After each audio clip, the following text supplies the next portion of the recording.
Permission मिला है, हम सबसे पहले वर्मा जी को ये क्रांतिकारी अभिवादन करते हुए अपनी बात की शुरुआत। साथियों, आज की बहस में बहुत से सवाल आए हैं और सवालों का जवाब देना या प्रेमचंद जी के साहित्य का संपूर्ण विश्लेषण करने के लिए समय लगेगा। आप लोग 3-3.5 घंटे से आप यहाँ पर बैठे और चर्चा ही सुन रहे हैं, बहुत सुन भी रहे हैं। हम यहाँ पर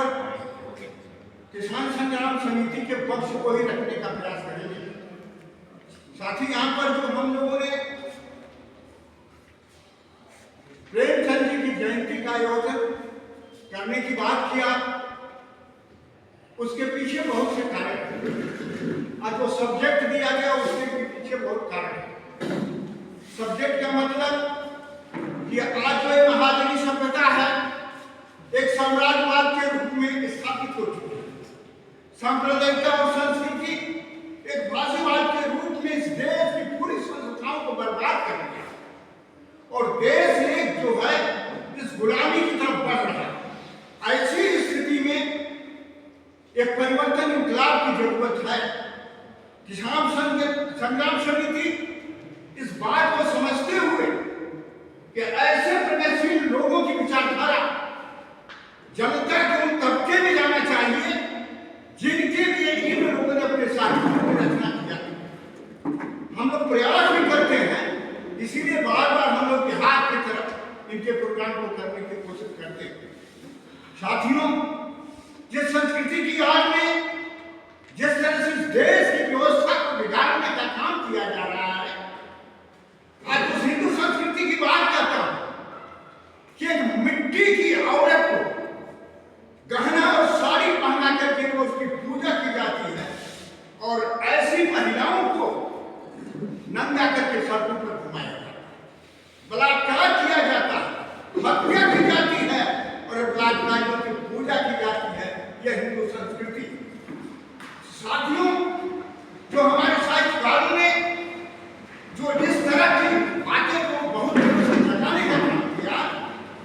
कि हमारे समाज के लोग जागे, एक ऐसी व्यवस्था को कायम करें जहां मनुष्य के द्वारा मनुष्य का शोषण न हो,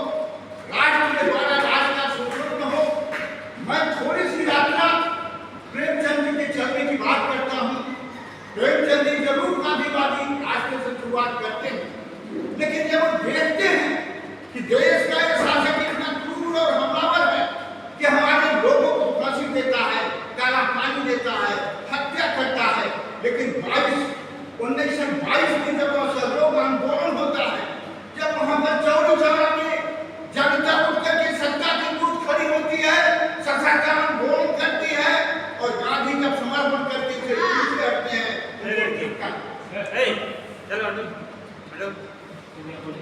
छोड़ दे तब ये धक्का लगता है। देखिए क्या देश का नौजवान काला पानी जा रहा है, हत्याएं हो रही हैं और इस देश के लोगों के साथ दमन हो रहा है। तब गांधी को यह आंदोलन पीछे नहीं हटाना चाहिए। उस समय वो क्रांति के पक्ष में खड़ा हो जाते हैं और देखते हैं कि दुनिया के लोग ये पूरे देश के पूर्वी राज्य अपनी गुलामी अपनी आजादी चाहते हैं, देश की मुक्ति चाहते हैं,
लेकिन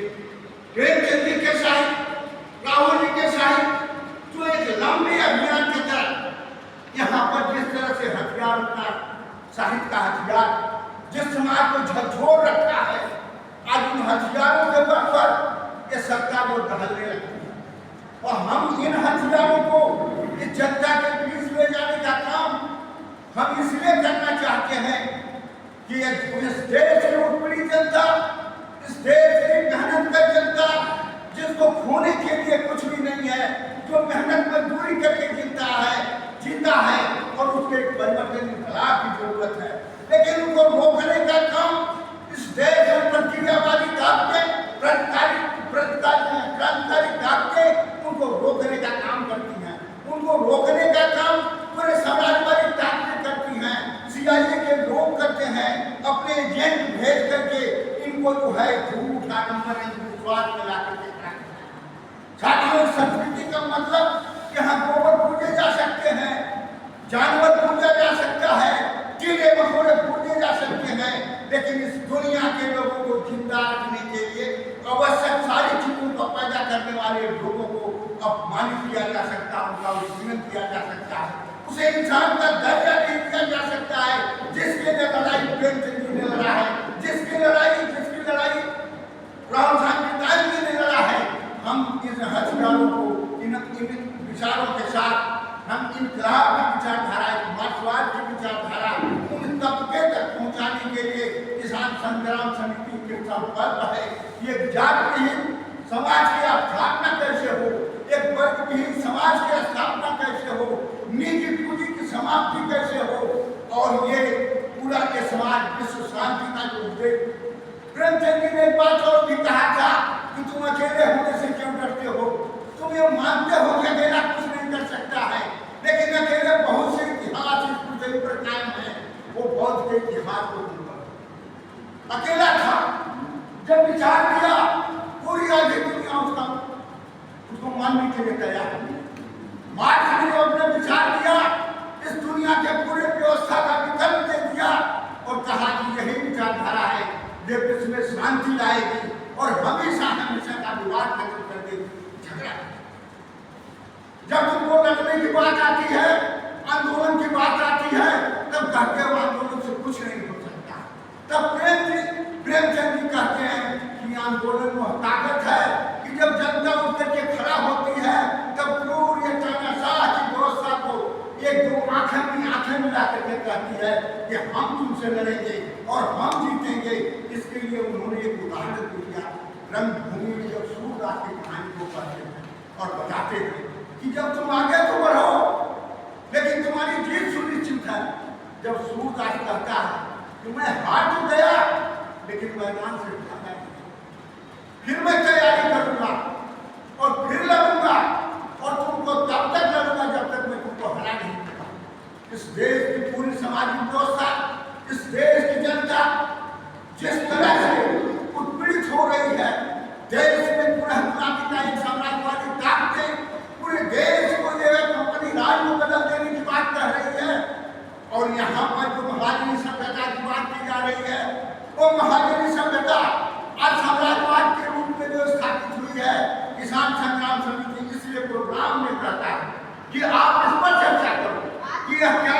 हो रहा है, किस तरह से जो है साम्राज्य का फाशीवाद और अपनी एक संस्कृति की खोल ओढ़ करके किस तरह से पूरे समाज को बर्बाद कर रही है और उस तरह गुलामी की तरफ ले जा रही है। इससे सावधानी बरतो, इसके लिए हम चर्चा करना चाहते हैं, इसलिए प्रोग्राम हम करना चाहते हैं। साथियों, पहले भी हमने कहा था कि समय बहुत हो चुका है, आप बहुत समय दे चुके हैं, लंबा भाषण सुनना आप नहीं चाहते हैं, इसलिए मैं अपनी बात को खत्म करते हुए मैं पुनः आपसे निवेदन करूंगा, आगे समय मिलेगा, हम लोग इस व्यवस्था परिवर्तन की लड़ाई